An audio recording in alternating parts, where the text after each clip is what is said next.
So, after the discussion on this cell division, let me give you some numbers for you to realize that how fast or how slow a typical eukaryotic cells they grow. This slide actually shows you some of the numbers for some specific cells.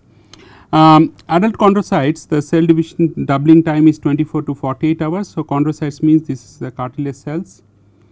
Dermal fibroblast, there is cell division cell doubling time is 15 hours, whereas hematopoietic progenitors they typically double in 11 to 12 hours. Cardiomyocytes, which is the cardiac cells, these cardiomyocytes cannot be cultured in any meaningful period of time because it is very difficult to culture. So, clearly the cell division or cell doubling time depends on the cell type. Human osteoblasts, their division time, cell doubling time is typically 48 hours, whereas fibroblasts they grow little fast 15 hours. Now, when you grow the cells in culture, one of the immediate parameters that researchers they use just to see that whether these cells grow in a predictable manner or not, that is they count the number of cells after growing them in different time scale like 4 days, 6 days, 8 days and so on, like over a week or more than a week. Now, that depends on what is the typical cell doubling time. Now, this slide shows you some of this data taken from different cell types, and mostly you can see that this cell growth actually is taking mostly the linear shape. So, essentially the number of cells that linearly grow with time in culture. This is some of the fluorescence microscopic images just to show the progress of cell division of a typical animal cell. And what you see that slowly the cells increase in size, you see that nucleus that all that significantly increases in size during the early stage of the cell division, and then there is a typical increase in this so increase in the cell nucleus is an indication that cell is preparing itself for the cell division, and slowly that during the different stages of the cell division, at the late stage you can see that the cytoplasm of one daughter cell is almost physically separated from another daughter cell, and this cytokinesis is the last step where the formation of the two daughter cells from a mother cell is complete. So, next thing I would like to start with, and I would like to complete in this particular module is the cell differentiation. And to this extent I will start with the typical description of the structure of DNA and RNA, because as I said differentiation means this is the differential gene expression.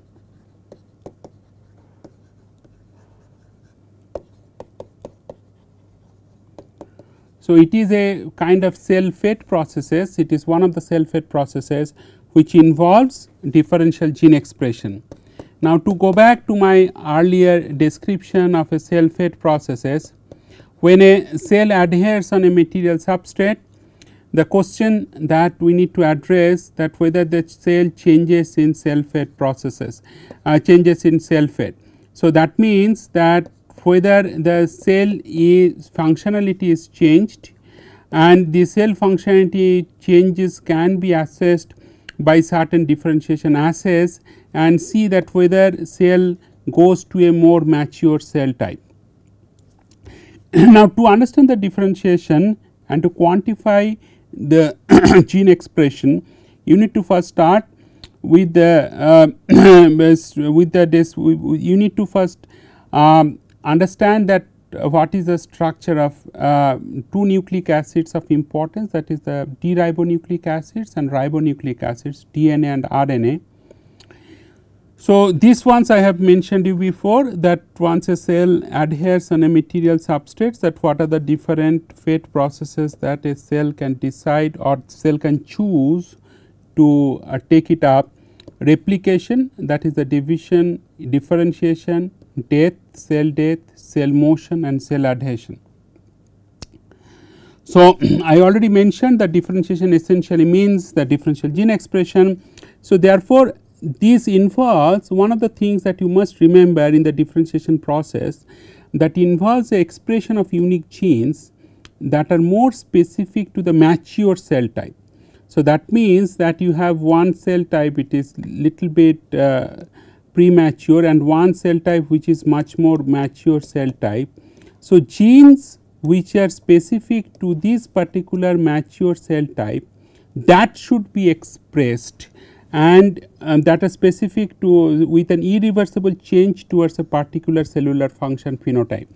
So, the gene specific to the mature cell type, that should be expressed or that should be upregulated, and then only you can confirm yes, a cell A undergoes differentiation to cell B, and certainly cell B will have different functionality compared to cell A.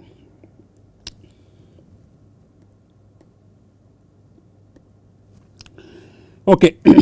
So, the third point that has been mentioned here, that is it involves orchestrated switching off and on of certain gene families. So, these certain specific gene families which are switched on, that means that will be expressed now or that will be upregulated now, which will be related to the more mature cell type here. And final set of genes which are expressed or which are upregulated, that will pertain to the function of the differentiated mature cell itself. And like cell division process, differentiation is irreversible process. That means that once a cell goes from A to B, that is this initially this is irreversible in nature. Now, gene, what is gene? Gene is the nucleotide sequence in a DNA molecule that functions to synthesize protein, structure RNA and catalytic RNA molecules. So, essentially gene is defined as a nucleotide sequence in a deoxyribonucleic acid, and genome is that a complete set of information in an organism's DNA. Now, this information is undergoes transition or change from DNA to RNA, that means information is carried over from DNA to RNA. Organisms differ from one another because their respective DNA molecules have different nucleotide sequence and therefore carry different biological messages. And genes which carry biological information that must be copied accurately for transmission to the next generation each time a cell divides to form two daughter cells. That means once a cell goes to two daughter cells, so these genes are copied accurately. So, these genes from that mother cell is to be copied accurately to daughter cells each time the cell divides. A typical human cell contains 2-meter long DNA. 2-meter long DNA means you can understand that it is much longer than the height of even a tall person, that this long DNA, the DNA length, that means can be much longer than the height of a single person, but it is essentially squeezed in a nucleus in an extremely coiled form, and it also carries the instruction for 30,000 different proteins. Now, DNA structure, it appears often on the cover page of many standard biology textbook, and many of you have read the DNA structure in even in your school biology as well. So, this is a typical double helical structure, and DNA double helix structure was discovered quite some time back. Now, you can describe this structure in a more simplistic, or to start with you can describe this structure as two backbone chain. So, this is your two, so DNA is essentially made up of 4 type of nucleotides, A, C, G, T, So, adenine, cytosine, guanine and thymine, and this A is to always pair with T, and C has to always pair with G, and this pairing is involved through some chemical bonding here. So, you have two DNA strands, this is strand number 1, this is strand number 2. Another thing you can see that these strands essentially replica of one another. So, these two long polypeptide chains are there, and along this chain you have the sugar phosphate and base, that is it forms a nucleotide here.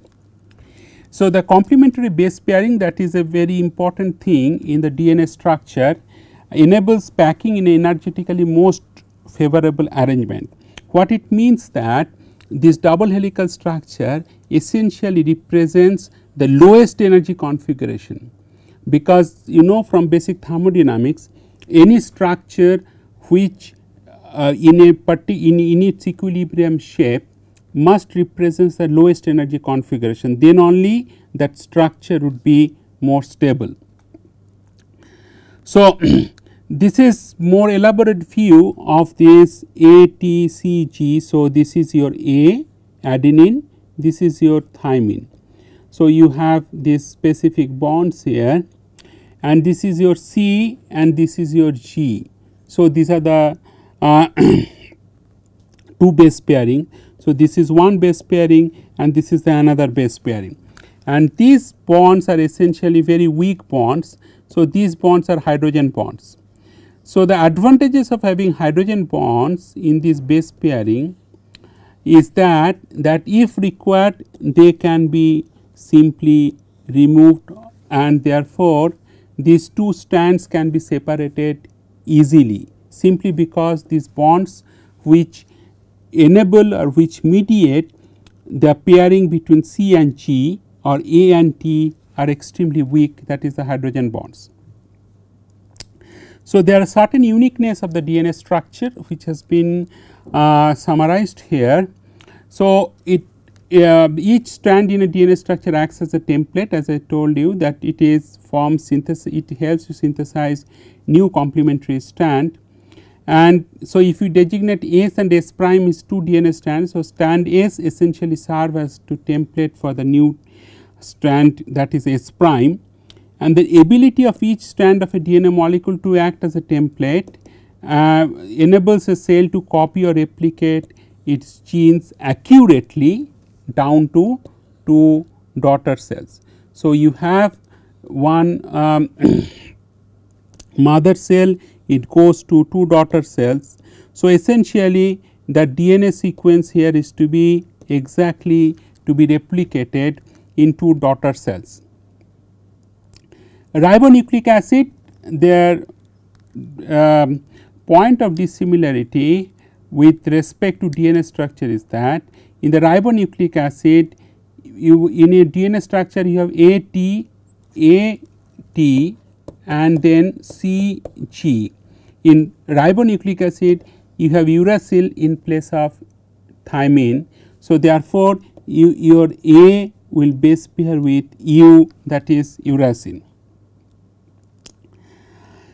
So, one of the characteristics of a cell, eukaryotic cell, is that the DNA replication or DNA genetic recombination.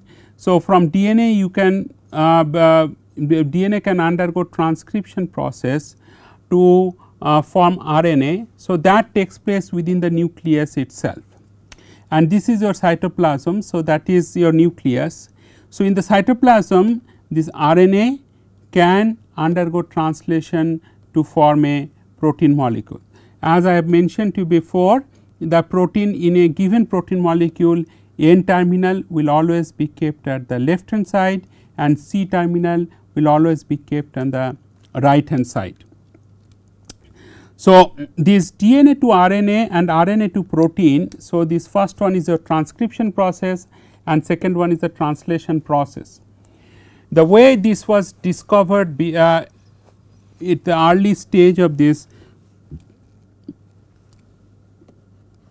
at the early stage people used to think that this transcription and translation process is one way process. So, once DNA comes to RNA, RNA cannot go back to DNA, but later on people have found out that reverse transcription, that means that RNA also, the information contained in RNA can also go and change and form to DNA. So, this reverse transcription process is also possible, and therefore, this entire theory of transcription translation in the molecular biology, it is mentioned as the central dogma in the molecular biology theory. So, this is more mentioned here. This DNA transcription produces a single stranded RNA molecule, and that is complementary to one strand of DNA. What it means is that, so 5 prime 3 prime, and then it is complementary when it forms that RNA in the transcription process. And remember, in an eukaryotic cell, this transcription process always takes place well within the nucleus. So, this one has been shown here. So, you have different type of RNA. mRNA stands for messenger RNA, and it contains the code for proteins which will be ultimately synthesized in the cytoplasm of the cells, that is outside nucleus. Then you have ribosomal RNA, that is rRNA, and this actually basic structure of ribosome and catalyzes the protein synthesis. Then you have a transfer RNA, that is tRNA, that is central to protein synthesis, and also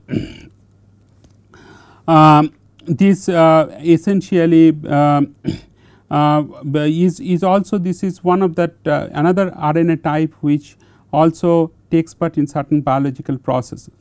So, DNA to RNA, mRNA. So, mRNA is now comes to the cytoplasm through this nucleus spore complex, that NPC, which I have mentioned before. And then from mRNA, it has two options, either it can be inactivated or it can be undergo translate, or it can undergo translation to synthesize protein in the cytoplasm. This entire thing has been shown here in the prokaryotic cells, that within the cytoplasm itself the transcription translation process takes place, simply because prokaryotes does not have very well defined nucleus within the bacterials within the prokaryotes. So, this one of the techniques that is used in the cell biology, it is a polymerase chain reaction. Now, what is this polymerase chain reaction? So, once a cell differentiates to another, or once a cell is committed to undergo differentiation to another cell type, then you have to extract mRNA from the cultured cells. Now, the quantity of mRNA can be extremely small. So, you have to amplify this mRNA expression, and this amplification takes place in using this amplification is possible if mRNA undergoes now polymerase chain reaction. So, it is essentially a technique which is used to amplify the number of copies of a specific region of DNA in order to produce enough DNA to be adequately tested. So, this there is a detailed biology involved in discussing that PCR, but what is more important and more simplistic for you to realize, that you have the double stranded DNA. So, this is your template DNA. In the first cycle, it forms 2 copies here.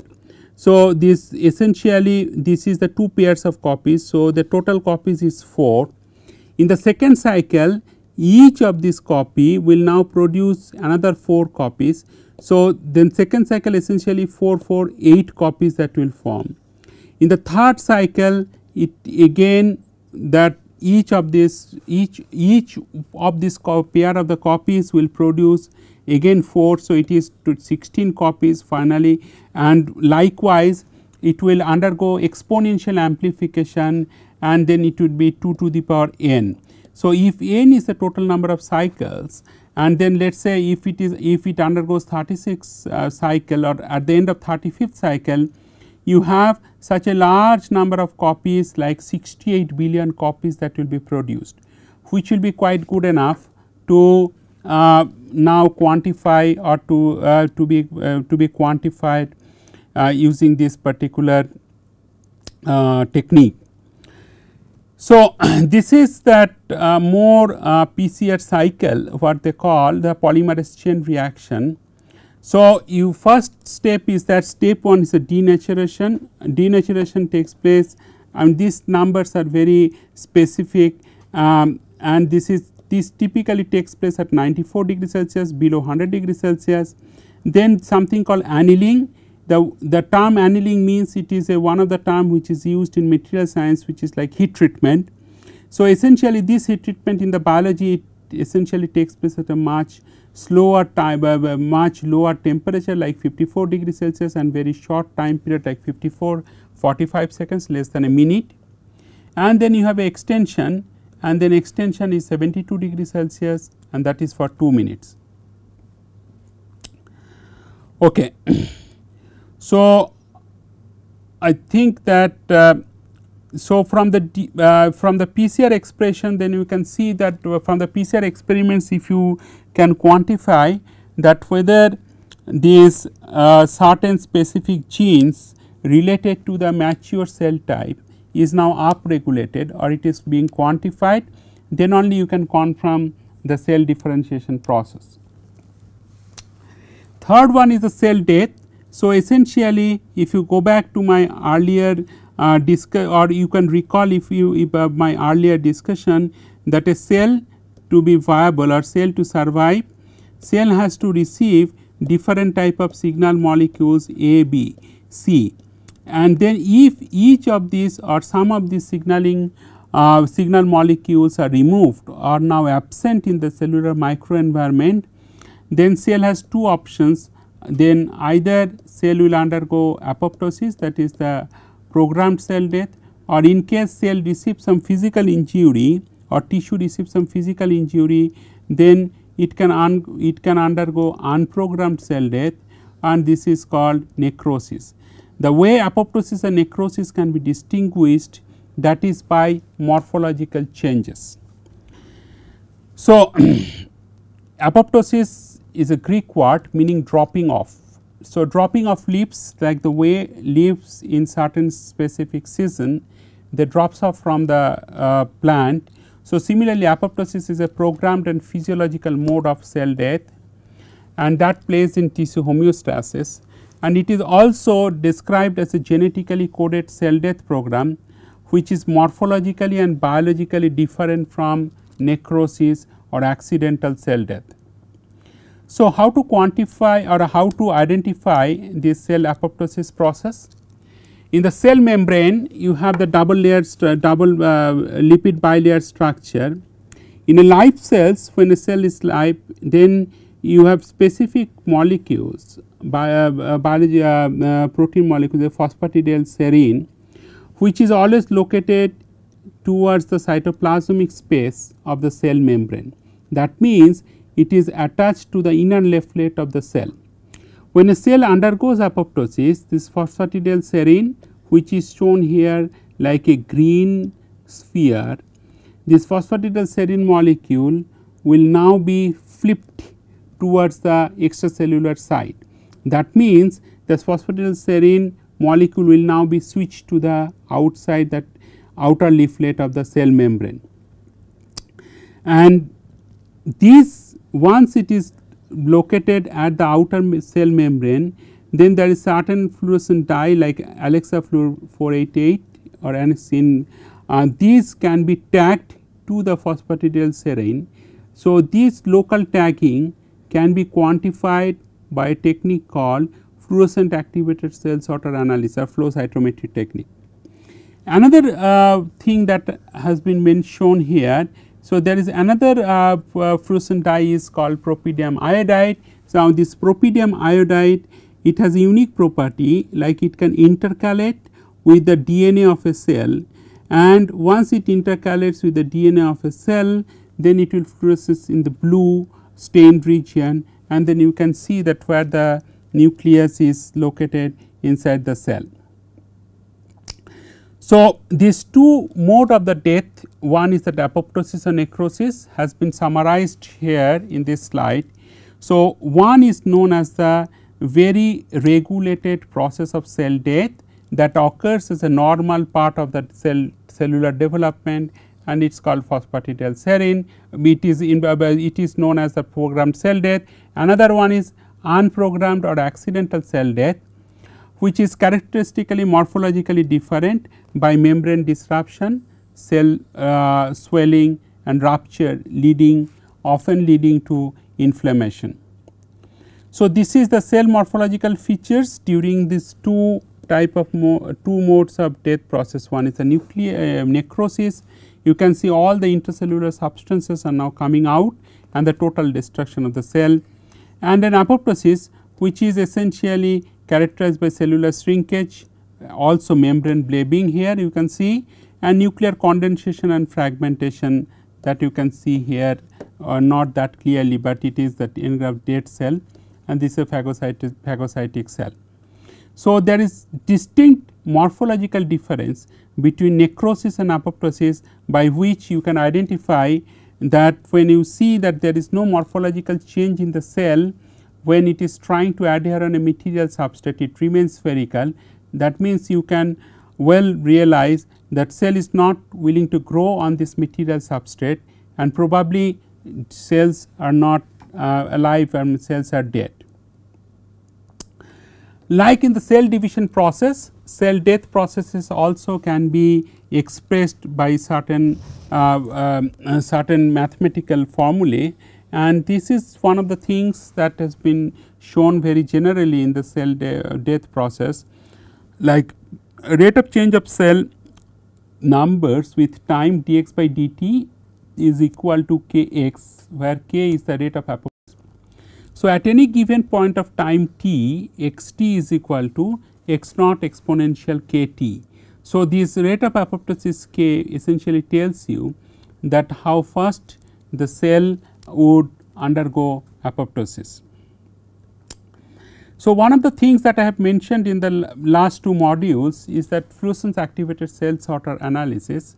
So, this slide explains that what it means essentially. So, fluorescence activated cell sorter analysis is quite important because it allows single cell or one cell or single cell specific analysis, like it can allow the identification of the cellular fate processes for a single cell. So, you have a certain fluorescent stained cells which is made to flow through a column here, and once it goes through this column, then laser will be focusing on this specific laser will be focusing on these individual cells. Now, these red stained cells and black stained cells are showing that they have either in different sizes or they have a different cellular fate processes. Now, there is two type of scatter, one is called side scatter and one is called forward scatter. So, side scatter and forward scatter is shown here. So, side scatter essentially tells you that is size of the healthy or dead cells, size of healthy or dead cells, and the forward scatter, and side scatter essentially will tell you that what is the fluorescent and granularity changes. Now, once the cell goes through this fluorescent, this is the FACS column, then if you induce certain or if you allow certain electromagnets to be placed there at the end of the column, then it will be it will enable you to sort the cells depending on what kind of negatively stained samples and positively stained samples. So, this important process can be very useful to quantify cell proliferation or cell cycle analysis or cell apoptosis on a single cell specific basis.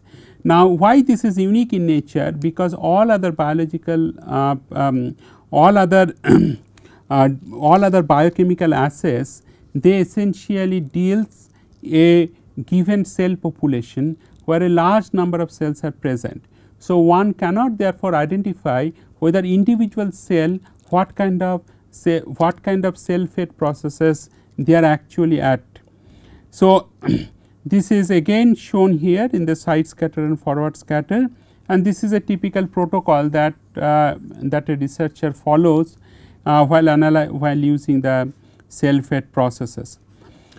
Now, one of the thing that can be very useful for one to analyze is that how to quantify in a given cell population. Suppose you have a large number of cell population, let us say 10 to the power 3, 10 to the power 4 number of cells.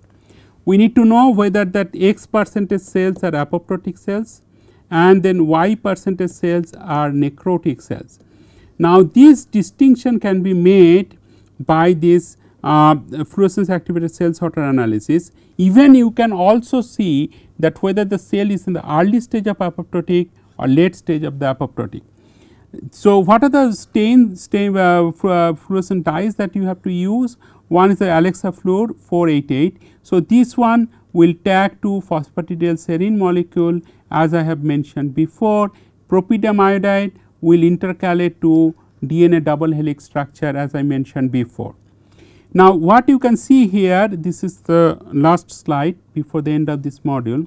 So, this is the 4 quadrants. So, Q1, that is quadrant number 1, here you have a very large expression of Pi, but very small expression of lower expression of Alexa Fluor 488. So, this is the necrotic cells.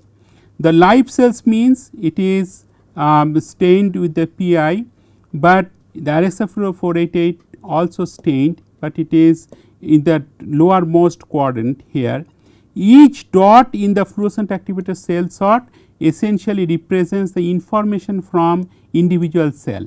So, the more number of dots in a particular given quadrant means more number of cells or larger cell fractions are present in that particular quadrant. If you go from this quadrant to this quadrant, that means cells are in the different stages of the cell fate process. So, this one is your live cells, this one is early apoptotic, then this goes to late apoptotic and finally necrotic. So, as from these simple things what you can see here, very few cells are in the late apoptotic and necrotic. So, more than 95% of the cells are in the live cells. So, that means that this particular cell population is largely alive with negligible fraction of the cells are in the apoptotic or necrotic stage. I think I will stop this model now.